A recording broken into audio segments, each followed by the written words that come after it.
Assalamualaikum warahmatullahi wabarakatuh. Halo, perkenalkan nama saya Sri Nur Laili Latifah dengan NIM 63020220088. Saya di sini akan menjelaskan materi terkait dengan pilar dan infrastruktur industri halal. Simak terus video kali ini ya, jangan lewatkan. Bye bye. Pilar dan infrastruktur industri halal. Jadi, industri halal adalah sebuah ide dan pendekatan yang digunakan untuk mengeksplorasi serta memahami dinamika yang terkait dengan pembuatan, penyebaran, dan penggunaan produk serta layanan halal. Untuk memastikan bahwa industri halal dapat tumbuh dan berlanjut diperlukan fondasi yang kokoh. Baik, yang selanjutnya yaitu pilar industri halal. Jadi, pilar industri halal itu ada 4 macam. Yang pertama yaitu regulasi dan sertifikasi halal. Salah satu fondasi utama dalam sektor halal adalah adanya peraturan sertifikasi yang transparan. Sertifikasi halal memastikan kepada pelanggan bahwa barang yang mereka gunakan sesuai dengan kriteria kehalalan yang ditetapkan oleh otoritas yang terkait. Keberadaan regulasi yang solid dapat memperkuat rasa percaya konsumen dan menawarkan pelindungan terhadap produk halal dari tindakan penipuan. Ada beberapa negara seperti Malaysia dan Indonesia telah membangun sistem sertifikasi halal yang ketat guna memastikan standar halal yang tinggi. Dan yang kedua yaitu ekosistem keuangan syariah. Ekosistem keuangan syariah memiliki peran penting sebagai fondasi utama dalam pengembangan industri halal. Fondasi ini terdiri dari berbagai lembaga dan instrumen keuangan yang beroperasi berdasarkan prinsip syariah dengan tujuan untuk menyediakan layanan keuangan yang mendukung pertumbuhan industri halal secara menyeluruh. Dan yang ketiga yaitu rantai pasok halal. Rantai pasok halal adalah suatu pendekatan yang fokus pada proses untuk mengatur aliran material, informasi, dan modal dengan cara melakukan koordinasi strategis di antara semua pihak yang terlibat, mulai dari pemasok hingga konsumen yang terakhir.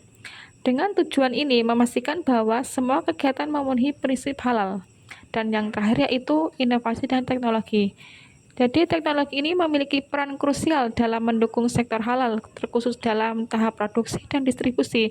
Penerapan teknologi seperti blockchain dan Internet of Things atau IoT mampu meningkatkan tingkat transparansi serta efisiensi dalam rantai pasok halal.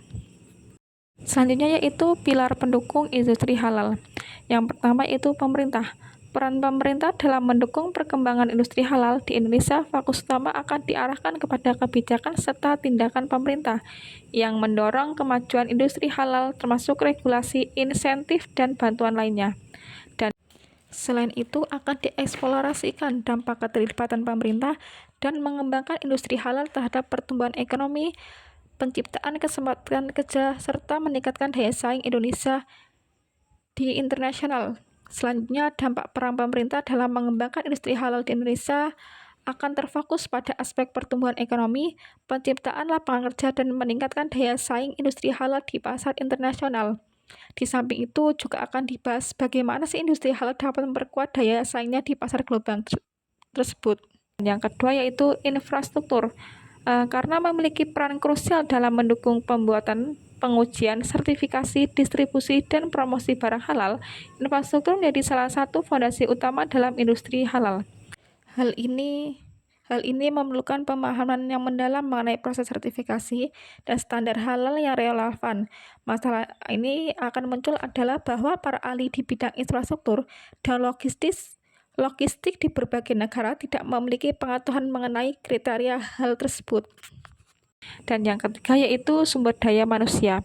Kontribusi usaha mikro, kecil, dan menengah di Indonesia faktor penting dalam pertumbuhan industri halal di negara ini. Seperti yang telah diketahui, UMKM memainkan peran krusial dalam ekonomi Indonesia. Dan yang dalam industri halal belum diterima sebagai peluang usaha yang menjanjikan oleh para pengusaha di Indonesia. Faktor ini muncul karena kurangnya pemahaman tentang budaya halal di kalangan pengusaha. Meskipun industri halal telah memulai mendapatkan perhatian di seluruh dunia, hal ini tampak dari pemikiran para pengusaha yang belum memiliki fokus utama memanfaatkan pasar produk halal secara global serta kurangnya pengertian akan pentingnya produk halal. Di samping itu, juga banyak pengusaha yang lebih menekankan pada keuntungan semata tanpa memperhatikan hak-hak konsumen. Selain itu, juga sebagian besar negara berkembang, termasuk Indonesia, pemerintah cenderung memberikan perlindungan yang lebih intensif kepada pelaku bisnis dibandingkan dengan konsumen. Untuk meningkatkan kualitas sumber daya manusia harus dilakukan melalui pendidikan dan meningkatkan pemahaman mengenai pentingnya jaminan halal. Hal ini menjadi perhatian serius karena banyak orang di Indonesia yang belum menyadari bahwa makanan yang mereka konsumsi adalah halal. Dalam meningkatkan kesadaran mengenai kebijakan halal serta signifikan, jaminan halal di Indonesia dapat berkontribusi pada penguatan dan peningkatkan pilar sumber daya manusia. Sangat krusial untuk mempersiapkan para pelaku usaha halal dengan memberikan pelatihan yang memadai terkait dengan keterampilan kerja yang berkaitan dengan konsep halal, termasuk posisi auditor dan pengawas. Selanjutnya yaitu pelayanan atau servis. Berkaitan dengan layanan yang mencakup pembiayaan dan jasa keuangan, tantangan utama dalam keuangan syariah adalah distribusi, pada akhirnya mempertimbangkan proses hukum untuk mengalokasikan dana sesuai dengan prinsip syariah. Selain itu, dukungan bagi para pelaku usaha halal juga terutama di sektor UMKM juga perlu dihadirkan. Sektor makanan dan minuman tetap merupakan bagian penting dari industri halal yang menjadi prioritas di Indonesia. Pengelolaan sektor lain di masa mendatang juga dijamin sangat menjanjikan, termasuk pariwisata, produk kosmetik, dan obat-obatan, dan memberikan kontribusi signifikan pada bisnis halal global serta meningkatkan kesejahteraan ekonomi masyarakat di Indonesia. Selanjutnya yaitu dukungan pemerintah terhadap infrastruktur industri halal. Yang pertama yaitu pembentukan BPJPH, Badan Penyelenggara Jaminan Produk Halal yang disingkat BPJPH, merupakan lembaga yang berperan dalam memodernisasi dan memperbaiki program jaminan produk halal di Indonesia.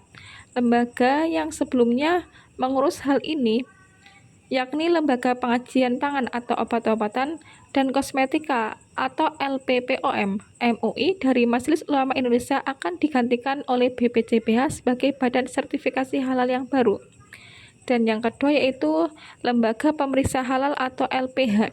Lembaga Pemeriksa Halal atau LPH yang dikemukakan dalam pasal 7 Undang-Undang JPH merupakan organisasi yang bertugas untuk menguji dan memeriksa kehalalan produk dalam kelompok masyarakat yang diajukan oleh organisasi keagamaan Islam berbadan hukum yang terbatas pada yayasan atau perkumpulan. Oleh karena itu, pihak pemerintah atau kementerian atau lembaga baik pusat maupun daerah yang didirikan oleh perguruan tinggi negara BUMN atau BUMD berhak untuk mendirikan LPH.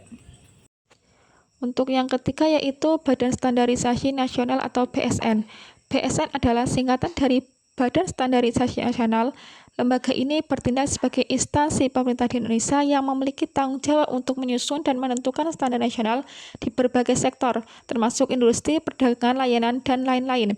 BSN memainkan peran krusial dalam menjamin bahwa produk, layanan, dan sistem di Indonesia sesuai dengan standar yang telah ditentukan, sehingga dapat meningkatkan kualitas keamanan dan keberlanjutan di berbagai bidang. Selain itu, BSN juga berfungsi sebagai lembaga akreditasi yang memantau serta memberikan sertifikasi bagi institusi yang melakukan pengujian serta sertifikasi untuk produk dan layanan. Kehadiran BSN diharapkan dapat menghasilkan harmonisasi dan keselarasan dalam standar nasional yang berlaku di Indonesia. KNKS adalah Komite Nasional Keuangan Syariah atau KNKS adalah sebuah entitas yang didirikan oleh pemerintah Indonesia dengan tujuan untuk mengembangkan dan mengelola kebijakan serta program dalam bidang keuangan syariah di Indonesia. Tugas KNKS adalah untuk mendorong dan memperkuat ekosistem keuangan syariah di tanah air. KNKS memainkan peran yang signifikan dalam menciptakan regulasi dan standar untuk keuangan syariah, mendorong lahirnya inovasi produk serta layanan dalam keuangan syariah, serta meningkatkan pengetahuan dan partisipasi masyarakat dalam keuangan syariah.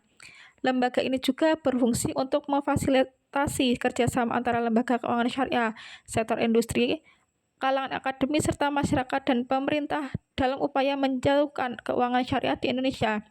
Keberadaan KNKAS diharapkan dapat menghasilkan sistem keuangan yang lebih inklusif, adil sesuai dengan prinsip syariah di Indonesia. Selain itu, KNKAS juga berperan dalam menjaga integritas serta kredibilitas keuangan syariah dan melindungi hak-hak konsumen dalam melakukan transaksi keuangan syariah.